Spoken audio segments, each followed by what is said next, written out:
Cerita ini bermula ketika gue pertama kali jadi OSIS. Waktu kelas 1, gue pertama kali ada acara MOS di sekolah itu kan nginep tuh. Itu udah gue ceritain videonya di video sebelumnya. Nah, ketika gue jadi OSIS di kelas 2 SMA, MOS-nya ini beda. MOS-nya ini mengharuskan siswa baru untuk menginap di Buperta Cibubur. Kalau kalian tahu, di situ tempat itu bener-bener gede banget, lapangan itu ada banyak, dan sekeliling lapangan itu pohon-pohon gede. Dan lu tahu sendiri lah kalau malam itu gelap, nggak ada lampu kecuali di pendopo. Pendopo itu kayak tempat tempat buat guru gitu. Bentuknya kayak rumah tapi cuma sekedar lantai sama tiang buat atap doang gitu, nggak ada kamar segala macem. Nah, satu ketika gue sama teman-teman gue ini dibagi 2 tim sama OSIS nih. Ada yang tim buat mengawasi dari sekolah ke Buperta, ada juga yang emang udah ke Buperta duluan buat ngebangun tenda dan nyiapin keperluan kemah gitu. Nah, gue ini kebagian yang ke Buperta duluan buat ngebangun tenda sama nyiapin keperluan kemah. Nah, sampai pada akhirnya kita berjalan lancar nih. Gue kayak ngebangun tenda sama teman-teman gue, OSIS-OSIS yang lain, ngangkatin barang, logistik, ya kan, konsumsi segala macem. Itu berjalan lancar. Nah, sampai ada satu ketika di mana malam pun tiba. Itu ketika kita api unggun, ya kan, api unggun segala macem itu berjalan, udah lancar nih acara jalan. Gue nih ke arah pendopo yang notabene itu banyak guru di situ. Nah, ketika gue datang, ternyata di situ udah ada beberapa perempuan yang kena kesurupan gitu. Nah, terus kan gue tanya, "Bu, yang kesurupan yang mana?" "Nih, bocahnya." Nah, pas gue lihat itu anaknya ini lagi ngupasin jagung buat dibakar gitu. Gue juga bingung kan, kok kesurupan ngupasin jagung gitu. Nah, ternyata dia ini emang awalnya kesurupan, tapi sama guru gue itu didiemin.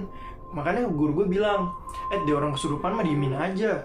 Tuh dia aja langsung ngupasin jagung gitu kan. Nah, disitu kan lucu banget gitu. Ketika lu kesurupan didiemin aja tuh, setannya keluar sendiri gitu. Karena mungkin dia kayak, duh kok gue caper didiemin gitu kan. Akhirnya dia bangun sendiri tuh perempuan dan langsung ngupasin jagung.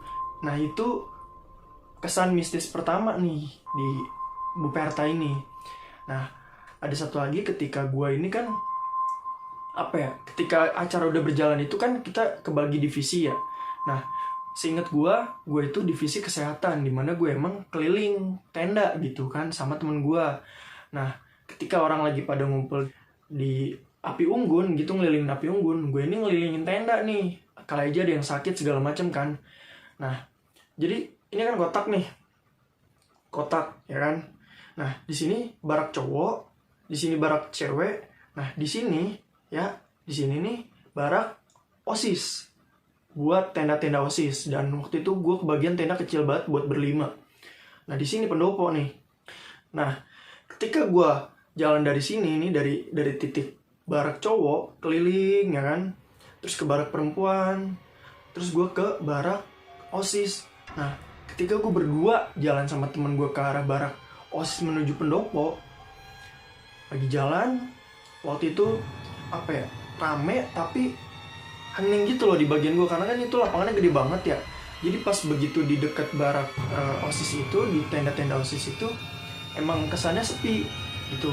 Ramenya tuh di tengah-tengah lapangan, karena emang lapangannya gede banget kalau kalian pernah ke Buperta. Nah, sampai akhirnya ketika gue lagi jalan sama temen gue ini ke arah pendopo, gue mendengar suara ketawa. Dan itu gak sekali gitu, buat mastiin ini bener gak sih suara ketawa.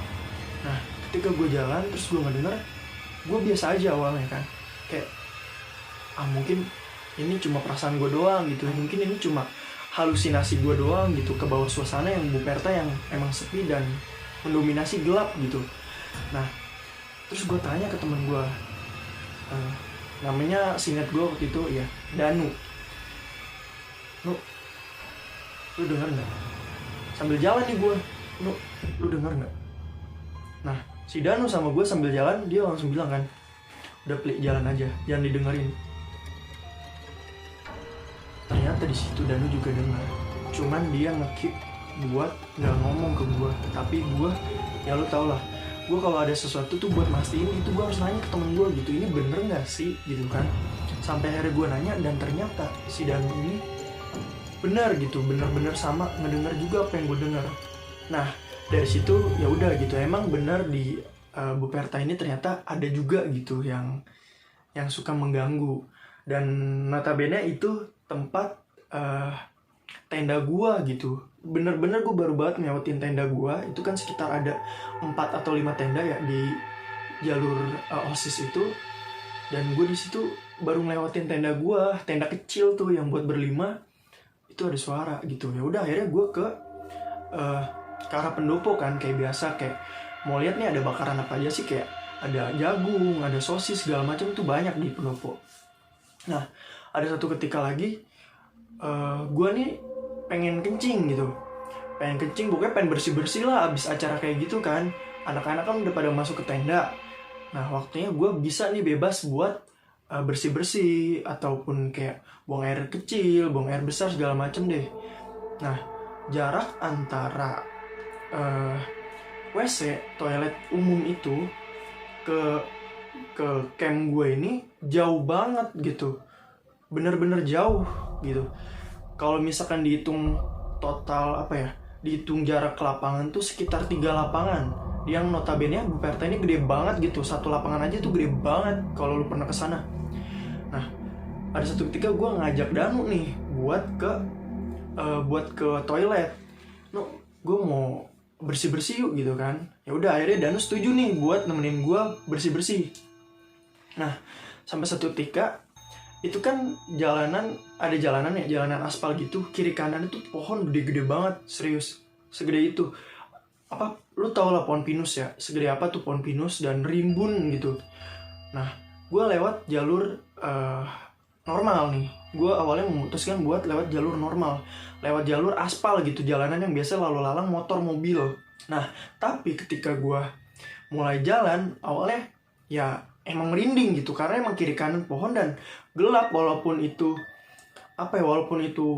di pinggir pohon itu lapangan gede ya kan, ada pencahayaan cuma dari bulan bintang doang gitu, yang notabene remang-remang. Lu tahu sendiri lah kalau lu di lapangan tapi ada cahaya sedikit tuh. Nah sampai akhirnya gue jalan nih sama si Danu, jalan ya kan, udah bacaan nih, gue udah dalam hati udah bacaan ayat kursi segala macam, Al-Fatihah, Anas udah gue baca sama si Danu ya kan. Sampai akhirnya di pertengahan jalan tuh yang gue tahu pohon pinus tuh kan buahnya kecil ya, buah pinus tuh kan kecil segini lah ya kan. Tapi ketika gue jalan ya kan, waktu itu gelap banget, itu ada suara jatuh gede banget, kayak suara kelapa gimana sih, debu gitu kan.